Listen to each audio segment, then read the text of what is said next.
नमस्कार मित्रों, सुदामा श्री कृष्ण के बाल सखा थे। दोनों ने गुरुकुल में एक साथ शिक्षा ली थी। सुदामा बेहद ही गरीब ब्राह्मण थे। उन्हें खाने के लिए भिक्षा का सहारा लेना पड़ता था। क्योंकि वह सच्चे ब्राह्मण थे, इसलिए वह केवल 5 घरों से ही दिन भर में भिक्षा मांगा करते थे।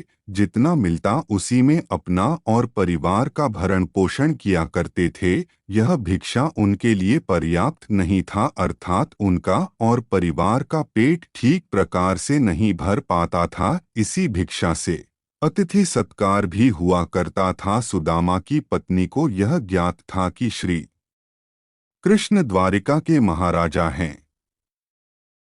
वह सुदामा के बाल सखा हैं। उनके ऐश्वर्य और वैभव की ख्याति दूर दूर तक फैली हुई थी। अगर सुदामा अपने सखा से सहायता मांगेंगे तो वह ना नहीं कहेंगे। ऐसा विचार करते हुए उन्होंने काफी प्रयत्न के बाद सुदामा को द्वारिका जाने के लिए मना लिया। रास्ता बहुत लंबा था और जाने का एकमात्र साधन स्वयं अपने 2 पैर थे। सुदामा अपने मित्र से मिलने संकोच और लज्जा के साथ द्वारिका की ओर निकल गए।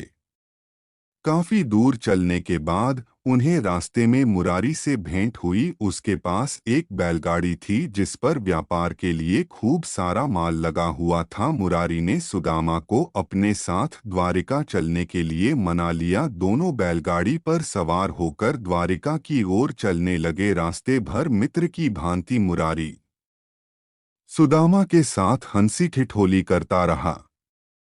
द्वारिकाधीश उसके मित्र हैं, इस पर भी उसका उपहास करता रहा, किंतु सुदामा उसकी बातों पर जरा भी क्रोध नहीं करता।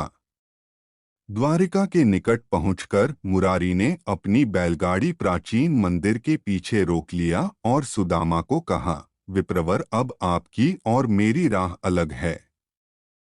अब आप द्वारिका प्रस्थान कीजिए और मैं अपने व्यापार के लिए आगे बढ़ूं। ऐसा कहते हुए दोनों अपनी राह अलग अलग चुन ली। सुदामा कुछ दूर गया ही होगा कि वह धन्यवाद और उससे कहाँ रहता है जानने के मंदिर के पीछे आया, किंतु वहाँ कोई नहीं था और ना ही बैलगाड़ी या उसका कोई नामो निशान। सुदामा आश्चर्यचकित और स्तब्ध रहा। उसके समझ में कुछ नहीं आ रहा था। अभी वह एक क्षण पहले मुरारी के साथ बातचीत कर रहा था, दूसरे क्षण वहाँ कोई नहीं है। वह समझ गया यह अवश्य ही उसके मित्र छलिया श्री कृष्ण की कोई लीला होगी। वास्तव में ऐसा ही था। जब